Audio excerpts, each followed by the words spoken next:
A very good afternoon to you and welcome to Opinion 2017, this Wednesday, 29th of November 2017.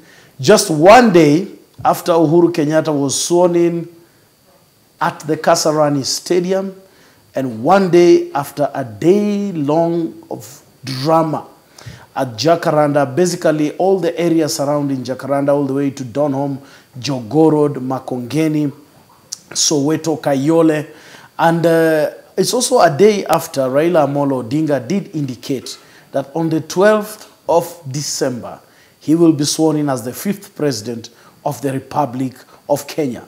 I'm joined by ODM Director of Communication, Philip Etale. Philip, yes, thank you very much for joining us. Asante. Asante, karibu, tunafurahi kukuona. Thank you. I thank God you're in one piece and alive. I thank God. God is always on my side. Yeah. And I'm forever grateful to Yeah, him. oh yeah. Today we are having a look at three critical issues. Of course, we are reviewing yesterday, Kasarani and Jacaranda, and we are going to look up to the events that perhaps will inform the run-up to 12th of December, and Githeri Media. Githeri Media is a term, it's an acronym. It's a jargon that is being used to describe the Kenyan media. To describe the Kenyan media. And even going by the headlines today, I mean, it says a lot. Very well, let's get just right into it. Yesterday, let's begin with Kasarani before we get to Jacaranda. Yes. There was a stampede of about 100 people so were injured just before they closed the gates to get into Kasarani. Remember, there were roads that were closed, so I think many Nairobians perhaps they don't make it to Kasarani. But the first notable thing was that stampede. I don't know why there will be a stampede in Kasarani. You know, at first when I saw that, I thought it was our Kibera boys who are being tear-gassed at Kasarani, because Jubilee has always said that anybody who is tear-gassed is from Kibera or just a Nasa goon. So I thought Nasa goons had invaded Kasarani and that they had gone to loot inside Kasarani as a celebration were going on. But basically, that's the mediocrity of importing crowds to Nairobi. Right. You know, when you import people that you cannot manage and or control, then the end result is what we saw yesterday in Kasarani. Yes. You saw the other day on Monday, the governor of Uasin Gishu, Governor Mandago, yes, whom I always say is should be grateful to the NASA fraternity for voting for him for a second term. Otherwise, Buzeki will be governor of Uasin Gishu. And I wonder why he goes around talking so much, insulting my party leader and my boss, Raila Odinga, on TV to please his bosses who even don't like him anyway. I saw him. Etale, he said they don't like him anyway. Of course, they don't like him. They prefer the other man, the businessman. The more moneyed man than him. So he was trying to prove that he has money to hire buses, you know, that show of might in Eldoret town. You know, it's silly, you know, it cannot, you know, when there's an event like that, you invite people to come to the stadium, and you pretty know well that Kasarani, more international sports center Kasarani, now it's Safaricom Kasarani, has a capacity of 60,000 people. Then you bring people from as far as Eldoret, as far as Odaya, as far as Kirinyaga to come to Nairobi in their hundreds, in their thousands. Then the number exceeds. Do you want the stadium to collapse? Well, maybe people are hard-pressed to spend 300 million. Basically, 300 million. You know, people, and eventually after the event, I was shocked to learn that people were stranded at Kasarani. You know, this is not the first time that after a Jubilee event, people are stranded. People have been stranded in the Uhuru Park before. You know, Baggy, my brother Maurice, it's easier to import a crowd. Excite them, tell them you are going to take part in this particular event, to be part of the cheering squad at Kasarani. But it's another problem sorting them out to go back to where they came from.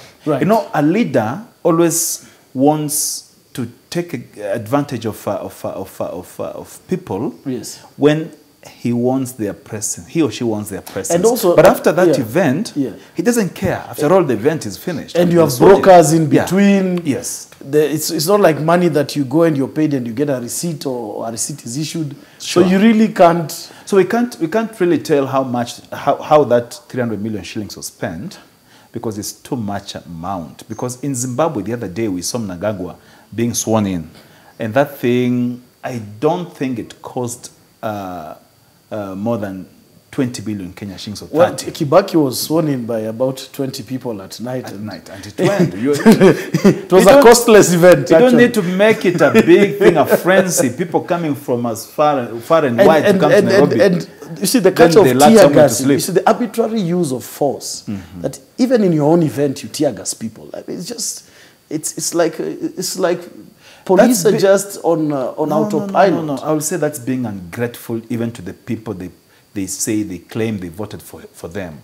You know, if you tear gas your own, then you don't appreciate their presence. You know, you don't need them anymore. You know, why would you tear gas me? I've come, I voted for you, then I've come to witness your swearing in, then I'm tear gas as I attempt to enter the stadium, or rather the venue, to witness your swearing in. It's not fair at all. Very well. Most unfortunate. Let's get to the Deputy President, William Ruto. The soloist. Singing. Yeah, the what? The soloist, the choir master. But I hear he used to be in the Christian Union. Oh yes, I'm told those who went to him in the university back in the day, I'm told he was the CU and he was a devoted Christian. Oh, I believe really? he's still a devoted Christian. He still is? What happened? I believe so. Okay. Yeah, well. I believe he's still, you know, you cannot judge somebody. Yeah, you cannot judge somebody's faith. Yes. You just continue believing that well, he maybe believes in what he used to believe in. Based on his singing, well, perhaps it does mean he's still a very staunch Christian. I believe so, because the way he sang that one, Hakuna Mungu kama wewe, Hakuna. You know, he brought it out to, maybe he wanted to play to the galleries, to excite the people who had come to witness. You know, he's preparing for 2022. So he wants to be seen to be, you know, in politics, you have to do every manner of theatrics to try and please the masses. Yeah, but do you pleasing the living God? No, do you please the masses at the expense of God? You see, because God is not to be mocked. That is very clear. As I said from the outset, you cannot judge somebody's faith. I believe the Deputy President of the Republic of Kenya is a staunch Christian, as he used to be when he was chairman of the CU at the University of Nairobi back in the day. But, you know, in politics, sometimes leadership corrupts people's minds and brains and thinking. Very well. I tend to believe, when he was singing yesterday, it was deep from his heart, and he was pouring it out to the people. But I cannot tell anyway, because he sang it. If I were there, I would not sing along. I wouldn't, because I don't believe in what they believe in. Well, that's a bit deep, Etale. Fadil Adekuning Skrilla. Uhuruto not my president. Viparanga via computer. Raila is my legitimately elected president on August 8th. Ambrosius Lakin Mchabo. To now it's paining me how inhuman these police are to their people. Blood of innocent is still mourning. We sympathize for all this. Only Almighty will unravel for us. Lastly, about Kasarani. How many heads of state were there? Initially, we were told boldly and blatantly on national television that over 20 heads of state and government had confirmed to come to witness the swearing in of President Uhuru Kenyatta. I waited and waited and I counted when I was watching news, because I didn't have time to watch television during the day. We were busy doing our own thing, which was more legal than what they were doing anyway. More legitimate. Yes. Because the people of Kenya believe that ours is the most legitimate, because going by the numbers, we carry the day. So I only counted 1, 2, 3, 4, 5, 6. Then the 7th one, according to their KMs, it went up to, because they said 20 heads of state, but we counted up to 7, but their KMs told them it's 20 or even 70. KMs kit. Was Magufuli there? I mean, word was rife that Magufuli is coming. You know, let me tell you, my brother, if you've been following Magufuli so well, you would have noticed that his style of leadership cannot conform to what we have in this country. The kind of leadership, the kind of stuff he does in Tanzania, if he comes to Kenya, it will be child's play. You know, he'll be trying to learn from people who are not committed to serving the people. Right. You know, if you come to the coronation of a leader that you don't believe in their style of leadership, then you'll be endorsing this guy. Yeah, you'll be endorsing them, of course, yes. Coming there is endorsement. But also you'll be trying to water down the gains you have made in your own country. That's why he sent the vice president. By the way, the vice president, that was pretty good. Me, if I were Magufuli, I would have sent the foreign affairs minister. Philip Etale, well, definitely you're not Magufuli. Moses Trump as a mole, live from Kampala, Uganda. Thank you. Gilbert, watching from Canaan. Evelyn Molinya, watching from Nax. Raila, my preso. Let's get to Jacaranda. First things first. Winnie Odinga did make a post that her driver, John Ogoti, was hit by a tear gas canister that was fired from close range, and they went to Mama Lucy Hospital and they were turned away. And I quote that they have firm instructions not to attend to people who come from Raila's riots. Let's just have a look at that post and then we get the reactions about it.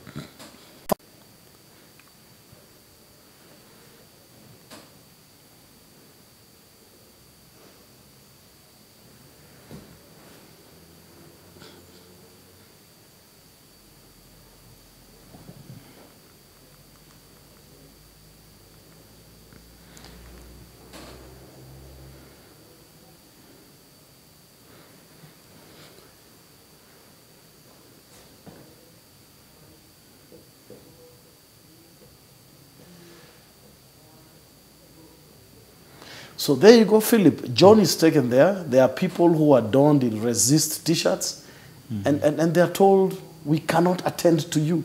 We have been told not to attend to people who are injured in Raila's riots. Was it a riot yesterday?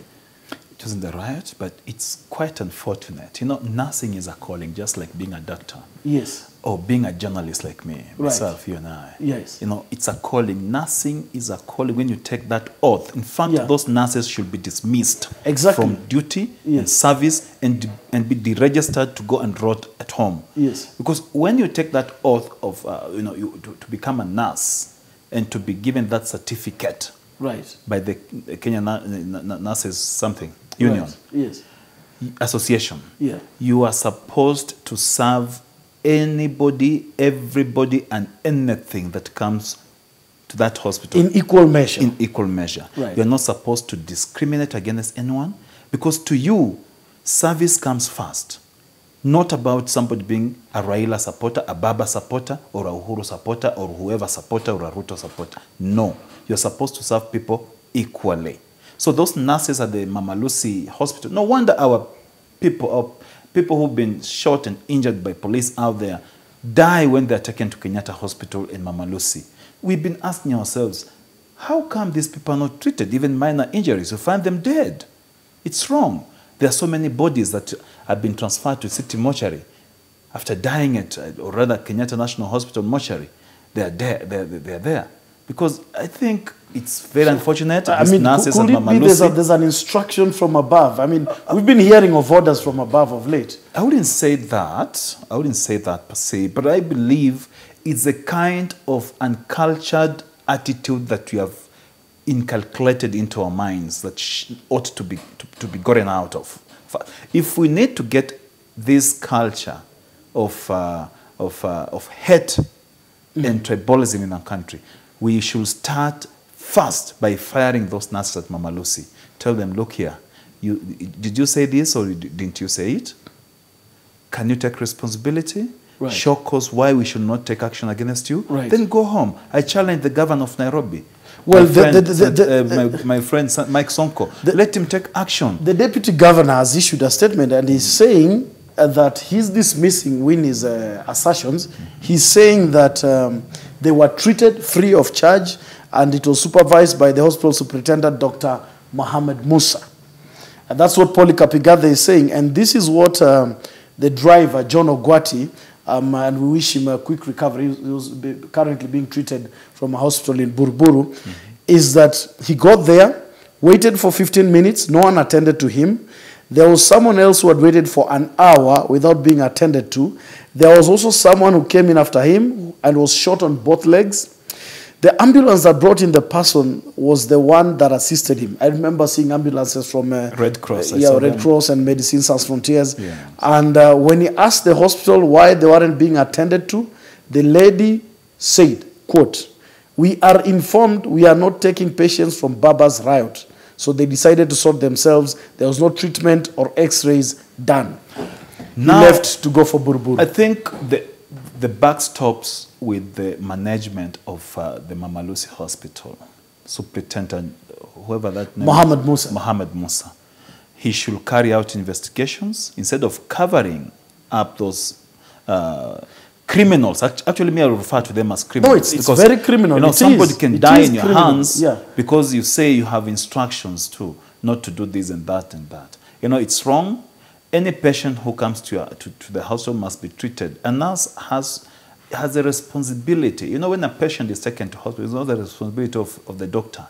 You are in the hands of a nurse. That's why you call a nurse. Yes. You're supposed to provide 24-hour surveillance on this patient until the doctor instructs you to do this and that.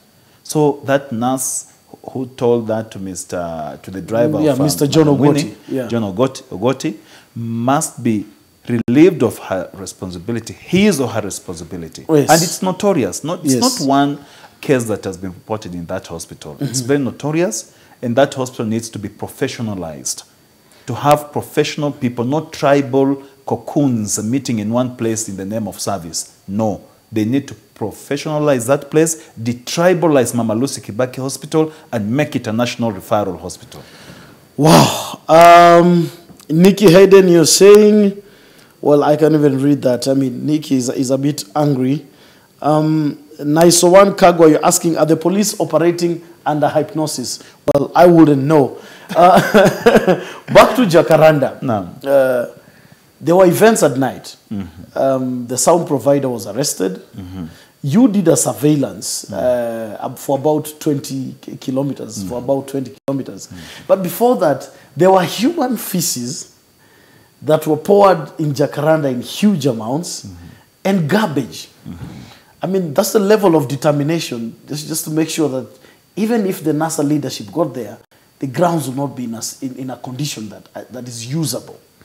First, my brother, it's wrong to pour human feces on the ground like Jacaranda. It's like taking human feces to Kamkunji, in Kamkunji constituency, or even Uhuru Park. Anywhere, basically. In this era of cholera all over, you know, that is in hygiene, and it's supposed to be condemned by all and sundry.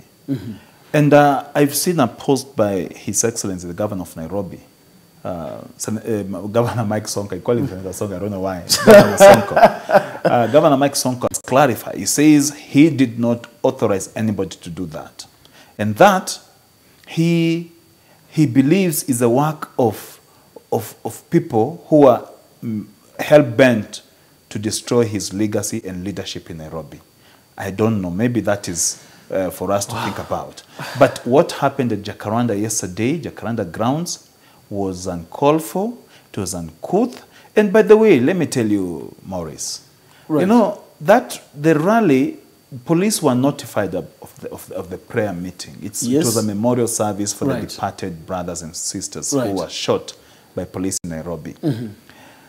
It was just, it would have been good for the government to allow NASA to go on with their prayer service, the memorial service for the dead, because world over, the dead are respected. You don't disrespect a dead person.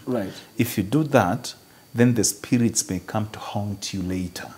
It's also just human. I mean, to show respect. We just wanted to give our final respects because most of us, some of us, would not make it to the final resting places, wherever they'll be taken to for burial.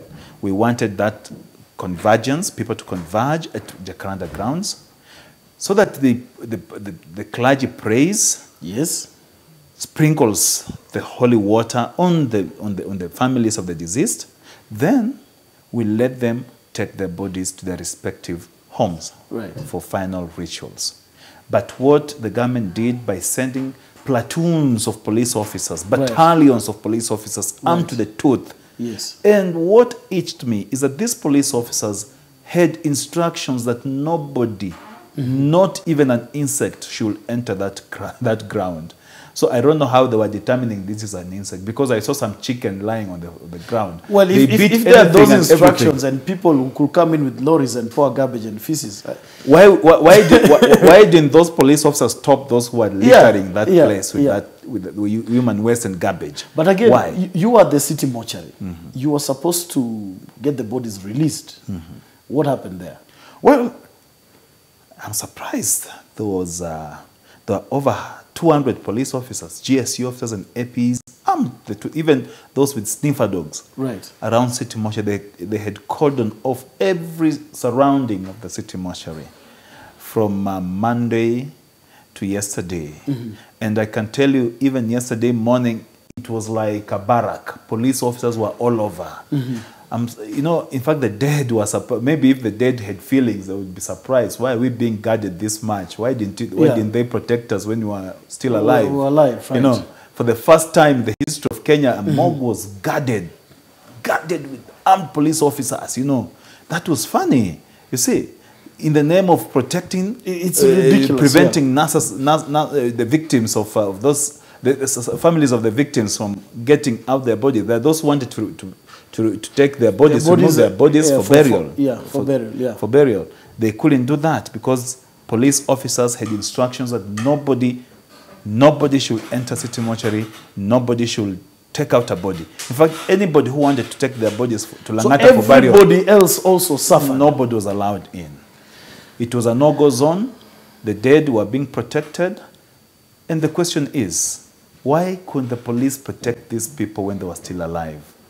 They waited when they are dead, when they shot them dead, to go and give them maximum protection in death. Shame on you. Well, shame indeed. Baba Kenya, President Raila is delaying us. We need to swear him now. Achamkor, we pay taxes to nurses and doctors at Mama Lucy. They need to do their work. Very well, let's go to another element of Jacaranda, the brutality. And of course, there's this young boy, 7 years old, who was also shot dead. There's these images about these very brave women. Let's just have a look at that. As I said, the tempo for us, just to help you understand the brutality and the force with which the police operated around Jacaranda yesterday. Let's have a look at that clip.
I cannot fear not.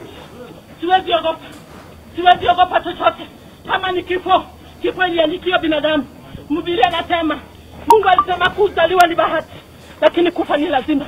Kuzaliwa ni bahati, lakini kufa ni lazima. Usiogope.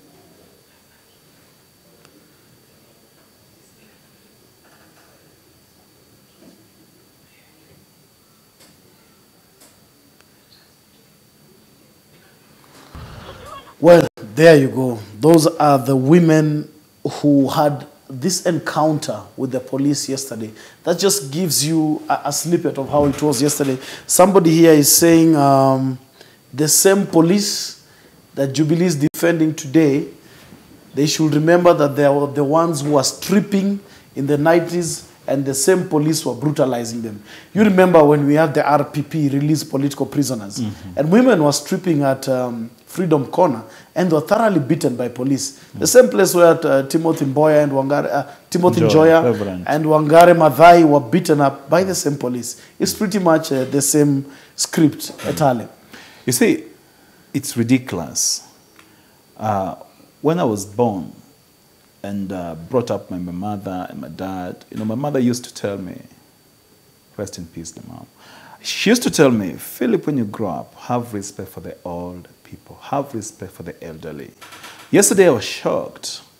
I was pretty shocked to see a police officer with a club in his hand, clobbering an old woman, old enough to be the grandmother, not even the mother, on the butt. Right.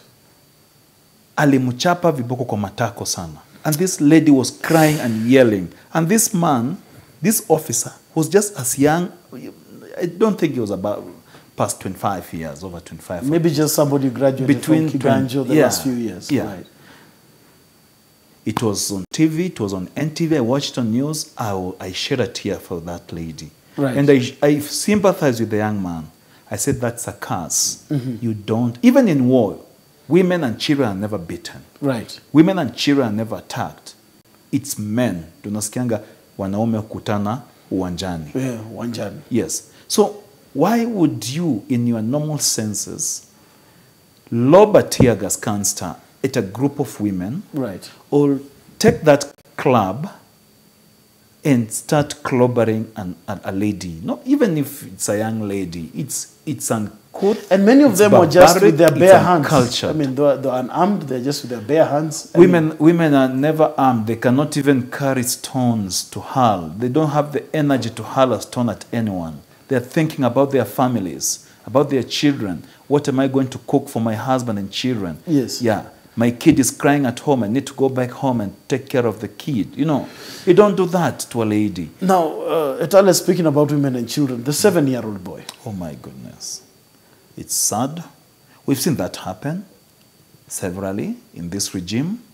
It's a pity that the President of the Republic of Kenya has never come out in public to apologize for the atrocities that are committed, or rather meted, on children. Right.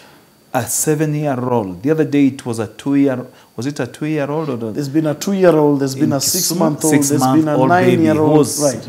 Beaten on the head and died. Yes. Where on earth would a man or a woman with her senses or his senses beat a kid who is 6 months old to death? Why did they shoot at that boy? Then they say it's not police officers. Who else could do that? Because it was running battles. Yeah, of course. They were chasing people. Right. On that former roundabout in Donholm. Yes. Chasing people into Sinai the Sinai slums. Sinai slums up to pipeline area. Firing, lobbing tear gas. You know, when you lob tear gas into an estate, you should know that there are pregnant mothers there. There are sick people. There are sick people. There are children playing. Right. It can choke these children and die. Then when you fire live ammunition, live bullets into the estate, you should know, in fact, for those who drive, when you get into a gated community, you will see a signage, 5 kilometers per hour. Yeah, that's usually because the they know maximum. kids are playing there. Kids are playing. Right. Then a police officer who's gone for training in Kiganjo or Embakasi goes there and fires live bullets into the estate. And then they want to be surprised that one of the bullets hit a child. They're surprised. Why would they be surprised now? Yeah, they should not be surprised because when you fire hundreds of bullets, it's only normal that one of those bullets will hit somebody. IPOA was given the mandate to be investigating such kind of cases. But it's unfortunate that they are slow in their responsibilities. Is Kavuludi the chair of IPOA? No. Kavuludi is the chair of the National Police Service Commission. And he made publicly his support for Jubilee. Yeah, he supported it. He went for the meetings in Vihiga, where so really he cannot be objective. Nobody can be objective. We are just hoping that only God will come on earth and save us from this kind of quagmire. Because if all institutions that are mandated by the Constitution to be independent decide that they want to side with the government, which is the oppressor of the oppressed, then the common mwananchi has no defender, only God. You're really in trouble. You're really in trouble. Very well. Philip Etale, thank you. You're doing a good job. That is Joseph Otieno. Rose, you're saying NASA should practice according to the ethics they swore and should not be party to any political affiliation. Elizabeth, you're saying solution, Baba to be sworn in on the 12th of December. If not, I will get out of order, please. Okay, I didn't quite, I didn't quite understand you. Let's get to that. 12th of December. Let's just have a look at that clip by Raila Odinga on Manyanja Road. It was amidst heavy tear gas, and immediately after that as well, there was a lot of tear gas and live bullets fired. Let's just have a look at that clip.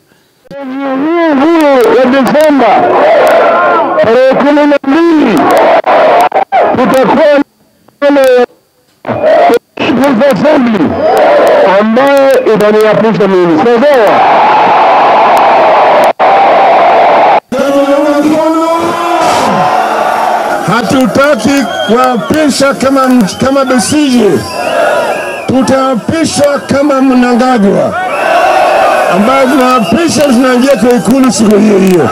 Sawa sawa. Huu wa Desemba tarehe 12 tutakuwa.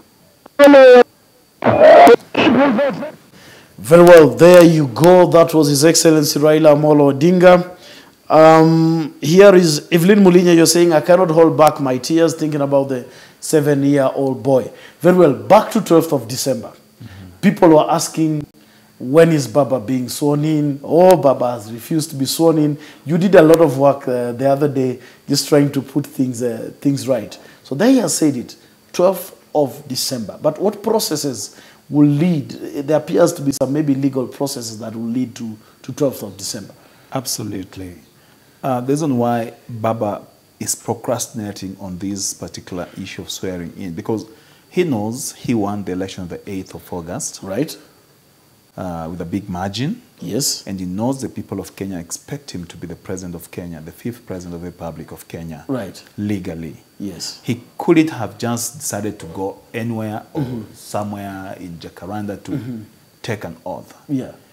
Things need to be done systematically. Yes. Remember the other day when there was a sham election in Uganda and Besigye won, but he was deprived of his victory by the incumbent M7. Besigye tried to swear himself in. I think he's been sworn in like 3 times so far. He did that, but he didn't end up anywhere. Right. But the other day, Friday, after that bloodless coup in Zimbabwe, yes, after that 7 years of misrule by Bob Mugabe, yes, Emerson Mnangagwa was sworn in legally, and now he's in State House. Yes. Baba wants something like that. Yes. Not just being sworn in the streets. For the sake of it. Yeah, to please the masses. Yes. Then you end up staying in your own residence. He wants to be sworn in and go to State House to lead the country and take Kenya to greater heights of development, economic growth, and prosperity. Right. That's what he wants. And I can tell you, without batting my eye, Raila Odinga will make the best president Kenya will ever have in the history of its 52 years of independence. Somebody's asking, once Raila is sworn in, what happens to Uhuru? Should Uhuru run? Should he vacate State House? We don't know. I wouldn't say anything about that. Right. That's why we are leaving it to the legal teams to explore what will happen. Yes. We are leaving it to the Right Honorable Raila Odinga and his team. Yes. Ours is just to communicate what will happen, what needs to be done, and where that will take place. But we can't cross the bridge before we get there. Before we get there. Yes. Very well. Ishmael Kakai, you're saying only a fool can sweat in water. Wapende wasipende tunaapisha. And I will say this, being responsible sometimes means pissing off some people. Right. I think what has been happening for the past 160-something days, 120-something days, 26 days from August 8th, yes, is not good for this country. Yes. People being shot at by police when Yeah. they know there's a constitution that protects the people. Yes. The constitution gives people the mandate, the powers to picket, to demonstrate in a peaceful way. Even to mourn. But even to mourn. Yes. Mourning is a solemn gathering that must be respected. Even the police officers know one day they'll die and they will need such kind of solemnness. So if they are used to fire at people, disrupt gatherings, and lob tear gas at leaders, hurl stones at yesterday, people's vehicles, there's hitting a pub people's called windscreen and Harry's windshields. Tavern. It was almost going down on fire because police lobbed tear gas. It exploded on the roof, which And they is know made it's of makuti. Yes. Yeah, and it was almost That burning is irresponsible. That's Yeah. being irresponsible. Irresponsible policing is when you begin to use your tribal mind to oppress another community that you don't like, that your Right. community doesn't like. Yes. That's not the Kenya we want. We want a Kenya that can live like God wanted. God wanted Kenya to be a united country. That's why he brought 42 tribes in this community called Kenya. Right. But there's no day that any community should feel superior to the other. Even El Molo, that has less than 30,000 people or 100,000 people, is a community and must be respected. They too can produce a president. They Right. too can produce a deputy president. Same to Ndorobo. Same to Makonde. Right. And so is Luo. Yes. And so is Luya. And Right. every other community. So no community, either one community or the other one, should feel like they own this country more than others. That is wrong. They should not misuse the institutions that are there constitutionally to oppress people and harass people. I'll give you an example of yesterday, and I posted it on my Facebook wall as a personal statement, because I was hurt. Yeah. And I've been bashed by people from Jubilee, but I said, says la vie, life goes on. Let them say it, but it's the truth. I took a cab from Kibera to go to Buruburu. We used the bypass. When we reached Likoni Road, near St. Stephen's Church, Right. there was a bonfire lit on the road. So there were some GSU officers, about 30 of them, who were mobilizing people to clear the road.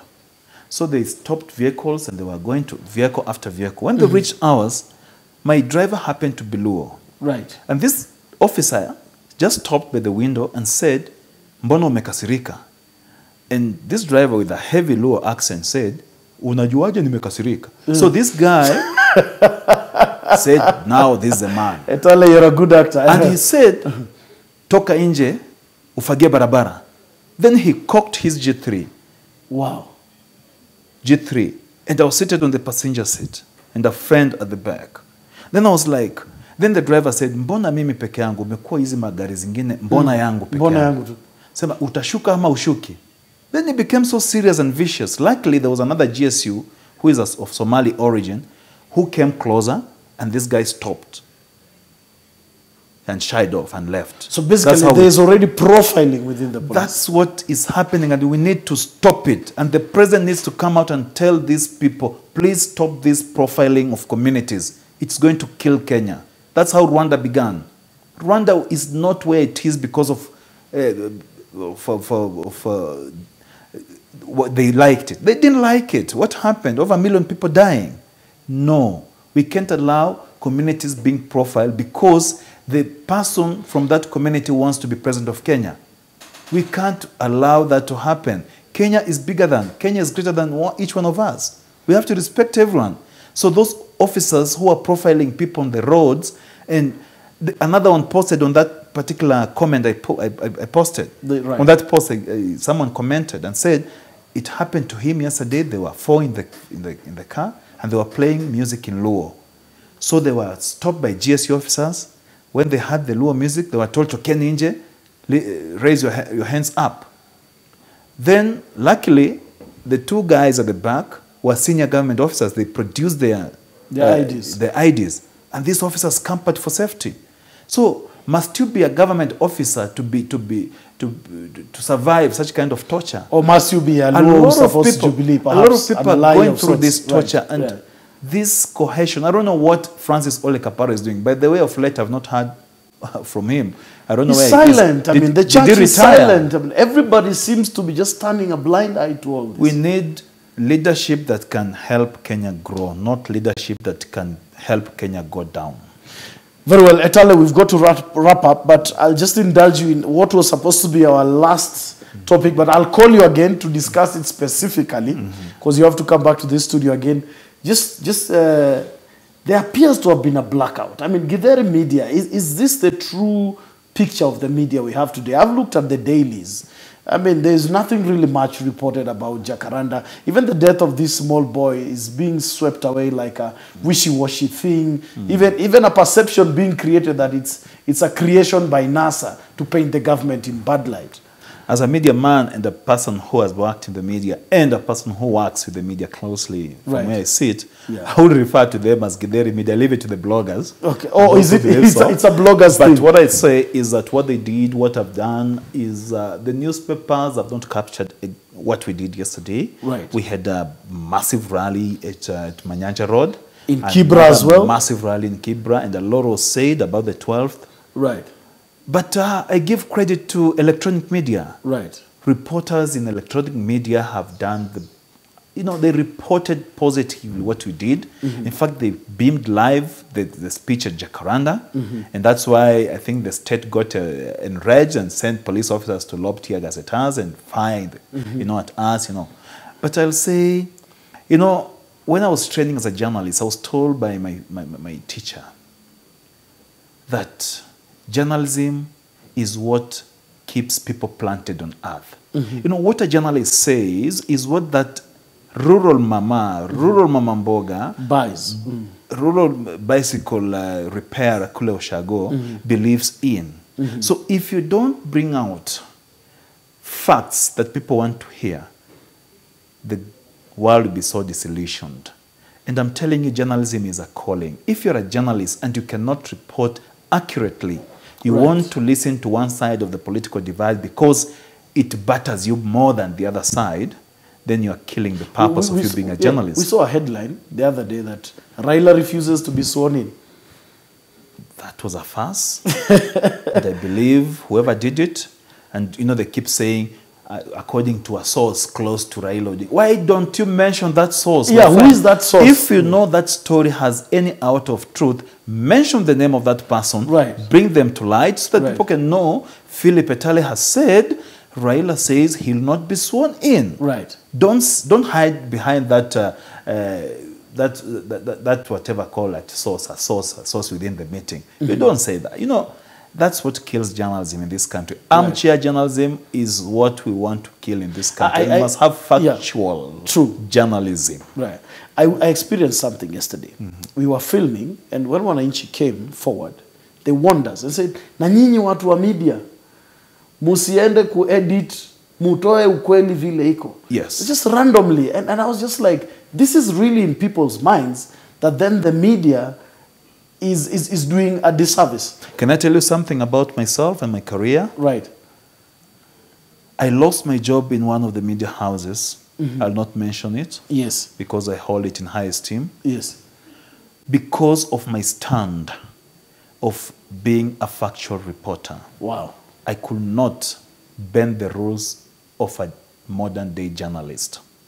I could not go against the calling. I always hit the nail on the head and say as is. I was very unpopular, but to the masses, I was a darling. Everywhere I go, even if I stepped in Nyeri, people still know me as Philip Etale. Well, a reporter, you see, you make a name by doing what is good to the public. Journalism is one such profession.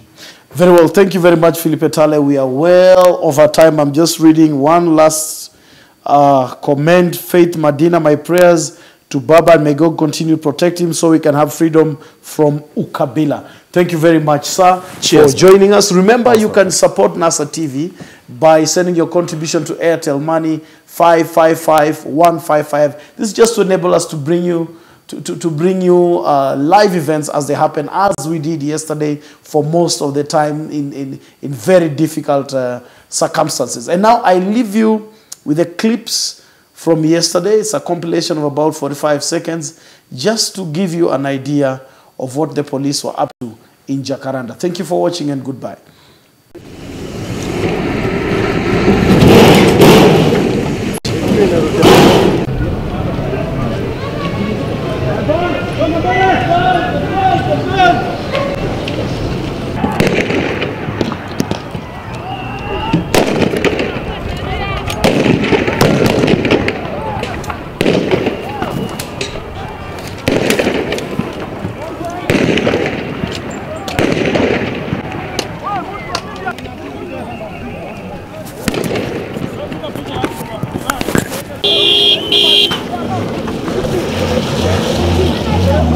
Come on.